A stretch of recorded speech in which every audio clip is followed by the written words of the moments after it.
Donc je disais, Noël, c'est le temps des cadeaux. Et c'est une bonne chose en général parce que le cadeau, c'est de l'amour mis en geste, mis en acte, mis en don gratuit.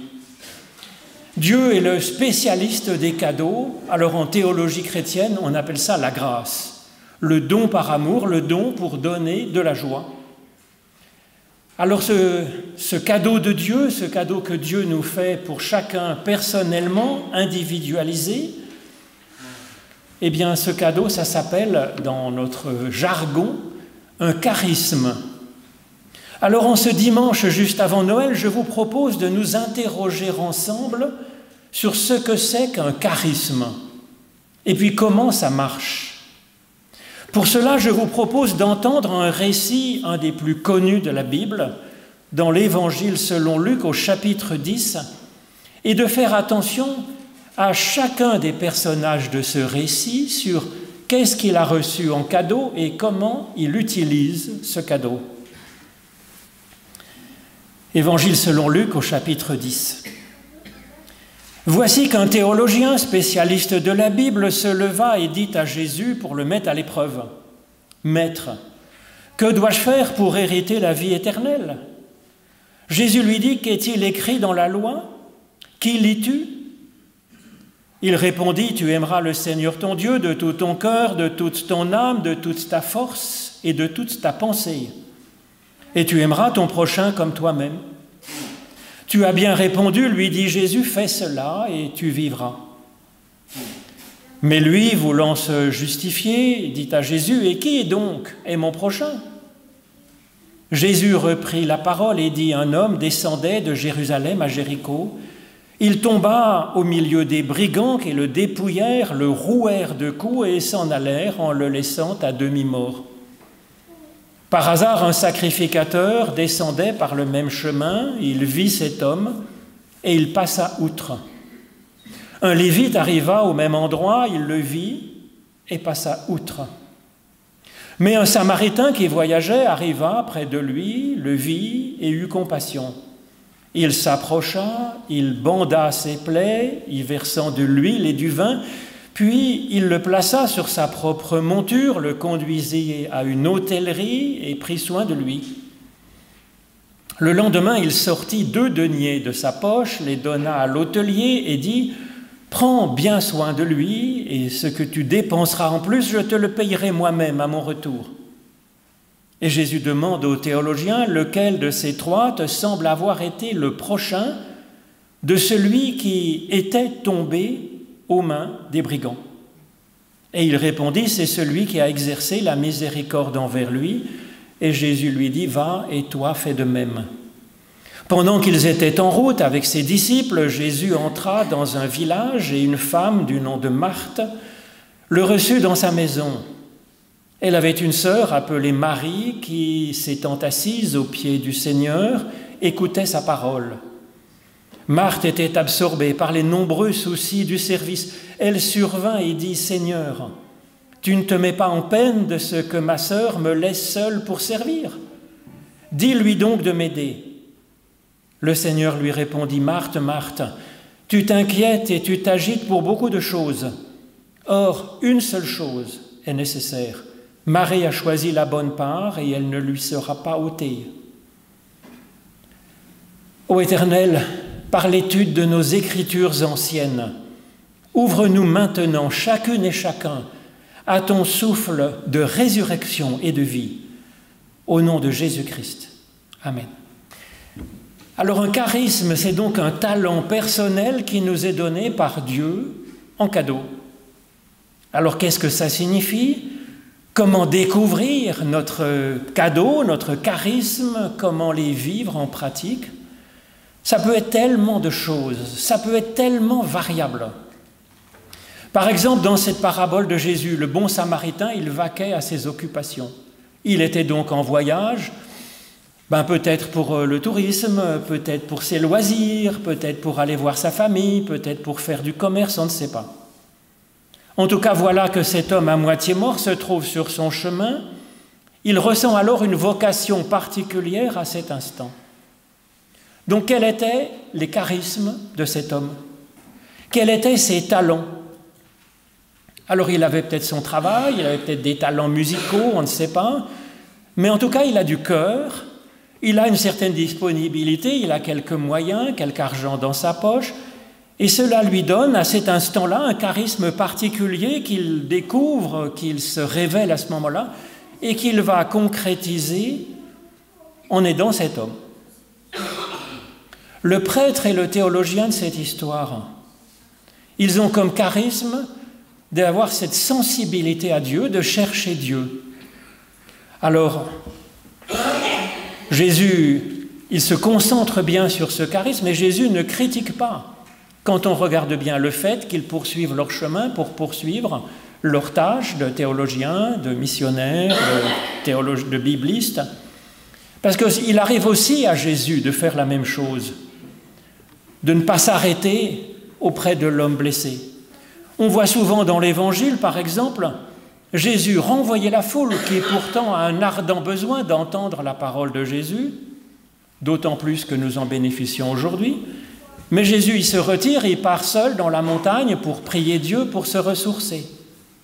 D'autres fois, il part avec ses disciples se reposer un peu. D'ailleurs, c'est ce qu'il fait le jour où il va chez Marthe et Marie. Il s'extrait de leur mission d'annonce de l'Évangile pour se reposer un peu. Alors, dans cette histoire, il y a aussi le blessé. Quel est son talent? Lui aussi avait peut-être son travail, sa famille, il était peut-être doué en peinture, on ne sait pas. Mais là, ces autres talents-là sont en panne. Et Jésus ne critique bien sûr pas le fait qu'il n'ait à ce moment-là, il soit incapable de rien faire. Chacun fait ce qu'il peut, quand il peut. Et l'aubergiste, l'aubergiste, il fait son boulot. Et Jésus aussi, dans un sens, il fait son boulot.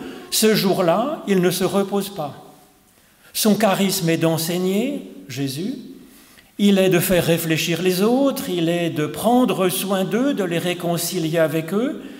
Eh bien, ce jour-là, Jésus ne se repose pas. Il annonce une parabole, il répond aux théologiens, il enseigne même Marie dans la maison ensuite, alors qu'il était venu pour prendre un temps pour se reposer.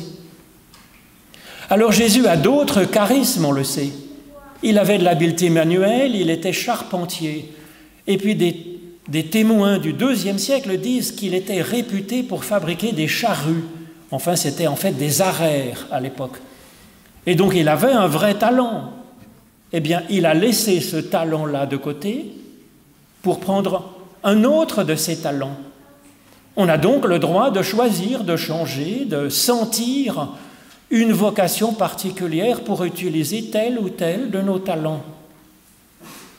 Et Marie, la sœur de Marthe, ce jour-là, son charisme est alors d'écouter la parole de Jésus. À ce moment-là de son cheminement, elle n'est pas encore capable d'entrer au service des autres. Elle est finalement un peu comme le blessé qui était au bord du chemin dans l'histoire que raconte Jésus. Son charisme, c'est de savoir se laisser aider, de se laisser construire. C'est ça, ce jour-là, son charisme. Et Marthe, eh bien son charisme, c'est de servir. Elle a sans doute quelques moyens parce qu'elle a une grande maison pour recevoir tout ce monde. Et puis son charisme, c'est de servir et de servir ardemment. Et ça permet effectivement aux autres, ce jour-là, d'être libres de faire ce qu'ils pensent faire de leur propre charisme. Ça permet à Jésus d'enseigner, ça permet à Marie d'écouter, ça permet aux disciples, eux, de se reposer joyeusement en mangeant la bonne nourriture que Marthe a préparée. Alors Jésus embrasse tout cela dans cet épisode, dans cette page de la Bible, toutes ces possibilités, tous ces charismes particuliers. Et c'est extrêmement libérant. Ce qu'il semble regretter seulement à ce moment-là, c'est quand Marthe croit mieux savoir que quiconque, mieux savoir que Marie, les charismes que Marie posséderait ou non à ce moment-là de son cheminement de vie. Ça, c'est un petit peu un problème.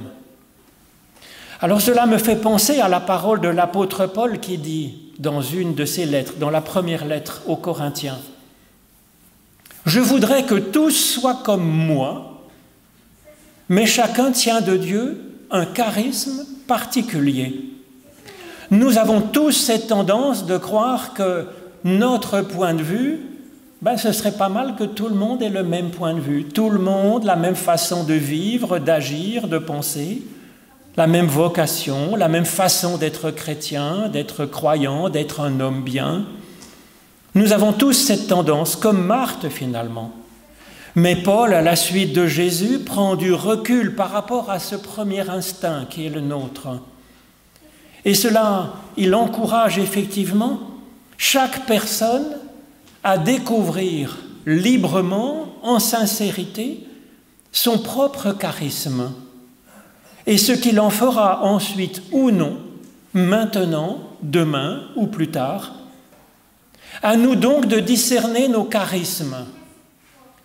C'est bon de savoir que nous avons des charismes, que les dons ont déjà été donnés. À nous de les discerner. Seulement, il y a quelques petites choses qui pourraient nous faire peur, nous faisant craindre de discerner nos charismes, nos talents. Alors nous imaginons parfois que ce serait un manque d'humilité de reconnaître nos talents, nos compétences, notre grandeur en quelque sorte. Au contraire, Jésus ne nous humilie jamais. Il cherche à nous élever. Il cherche à nous faire discerner notre vraie grandeur, notre vraie valeur, nos talents, la lumière que nous pouvons porter effectivement nous-mêmes dans le monde. Alors une autre chose pourrait peut-être inconsciemment craindre de discerner nos talents. Nous imaginons que nos charismes nous donneraient l'obligation ensuite de faire quelque chose. Et que si nous ne le faisions pas, nous serions jugés sévèrement. Comme si Dieu nous attendait au virage. Absolument pas. C'est vraiment une théorie détestable. Un charisme, littéralement en grec, charisma, ça vient de la grâce de Dieu.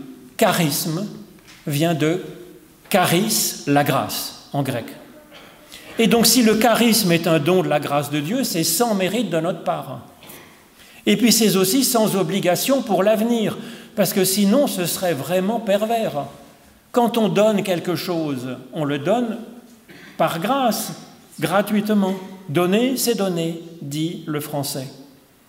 Mais ce serait de la part de Dieu, s'il attendait ensuite sévèrement qu'on utilise nos talents, ce serait de la part de Dieu comme un calcul, attendant un retour sur investissement. Mais ce n'est pas de la grâce. Dieu n'est pas comme ça. Dieu est amour.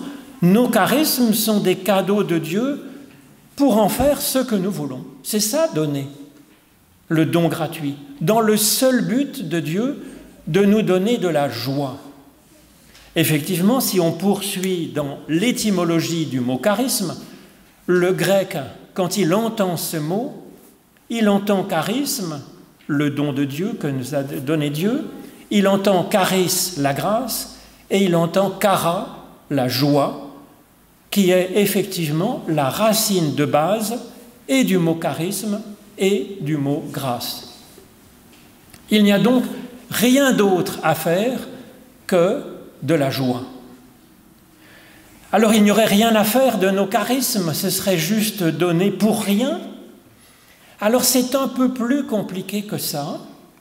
Ce n'est pas donc un devoir, avec menace à la clé, mais quand même, il y a quelque chose qui peut survenir.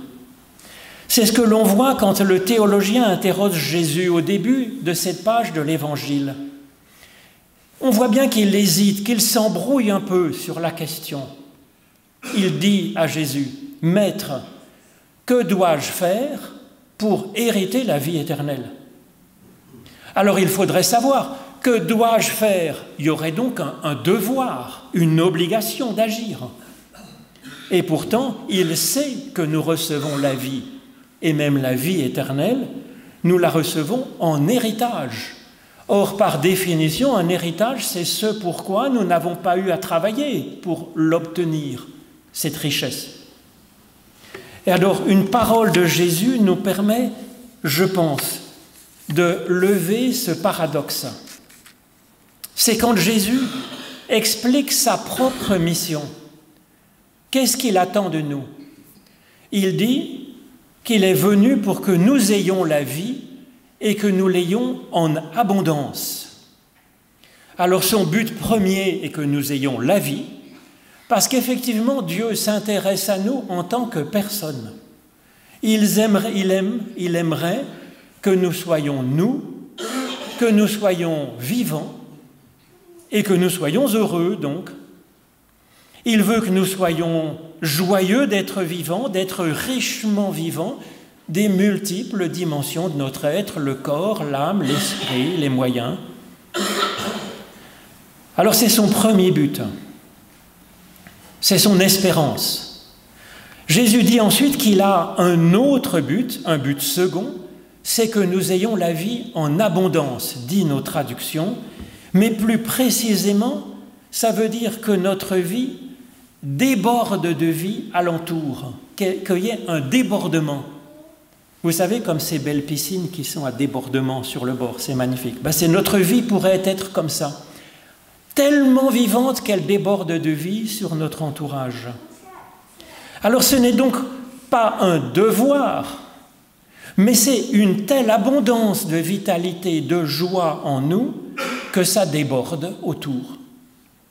Comme un pommier qui donne ses pommes. Personne n'a donné un ordre au pommier de donner ses pommes. C'est l'abondance de sa nature, et je suis certain que pour le pommier, de donner ses pommes à l'automne, c'est une vraie joie. Alors que si c'était une sorte de chantage moral, de devoir donner des pommes, eh bien, où serait la joie dans cela? Où serait le don gratuit de Dieu? Où serait l'amour dans le geste de porter quelques fruits si on était de toute façon obligé sous le devoir moral ou sur la menace? Donc comment faire pour avoir aujourd'hui cette joie de produire nos fruits? Alors cela demande d'abord de discerner nos talents, nos charismes, ceux que nous avons en particulier, et de les aimer, ces charismes, ces bonnes facettes, ces meilleures facettes de notre personnalité.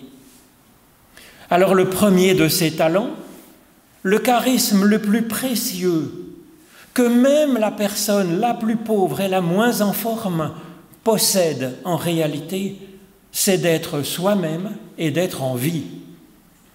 C'est ce que Jésus effectivement désire plus que tout nous apporter en premier, que nous soyons nous-mêmes, que nous soyons en vie. C'est le premier de tous nos charismes. Alors comment faire pour discerner et prendre en main ce premier de tous les charismes? Comment aimer ce premier de tous les charismes, le plus précieux, le premier stade du programme de Jésus pour nous? Alors nous pouvons nous ouvrir à la joie de ce don par l'émerveillement.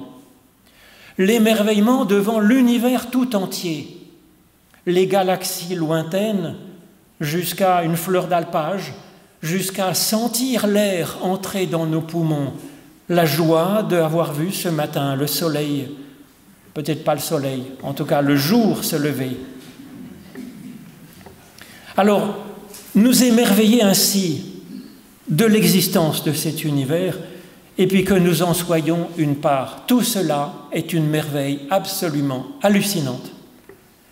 Mais il faut ruminer cela, si vous voulez, cet émerveillement, pour nous émerveiller d'être nous-mêmes, comme une part, ni plus ni moins qu'une galaxie ou une fleur d'alpage dans l'ensemble.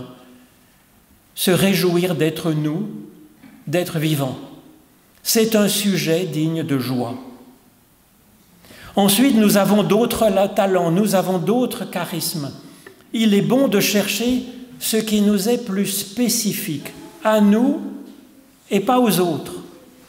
Ce qui effectivement nous a été donné, même si ensuite nous l'avons développé, parce que ça demande du travail. Par exemple, de jouer du piano, ça a l'air tout simple.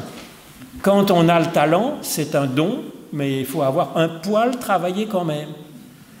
Alors c'est ce que développe l'apôtre Paul avec cette comparaison de l'humanité avec un corps, le corps du Christ, nous dit-il. Chaque membre a son charisme, un pied, un œil n'ont pas le même charisme. Et Paul explique que le pied ne peut pas dire « parce que je ne suis pas un œil, je ne suis pas digne de faire partie du corps ». Cela ne nous appartient pas. De même que l'œil ne peut pas dire au pied « parce que tu n'es pas un œil, je n'ai pas besoin de toi, tu ne fais pas partie du corps ».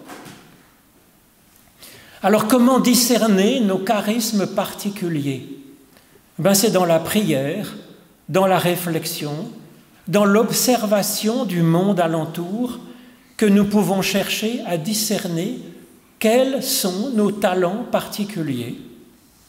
Et cela peut nous donner envie d'agir, mais pas comme une obligation, mais comme le pommier donne ses pommes, par abondance de sa nature, par joie d'avoir apporté quelque chose, d'avoir pu être un peu utile. C'est la puissance de la sève dans l'arbre qui permet au pommier de produire ses pommes. Pour nous, cette sève, c'est le travail de l'Esprit Saint en nous. Encore un don de la grâce de Dieu, nous dit l'apôtre Paul, qui fait que chaque membre du corps va pouvoir sentir son charisme et se soucier des autres alentours. Chacun a son charisme particulier, nous dit Paul. C'est vrai pour chaque personne, c'est vrai aussi pour chaque groupe humain.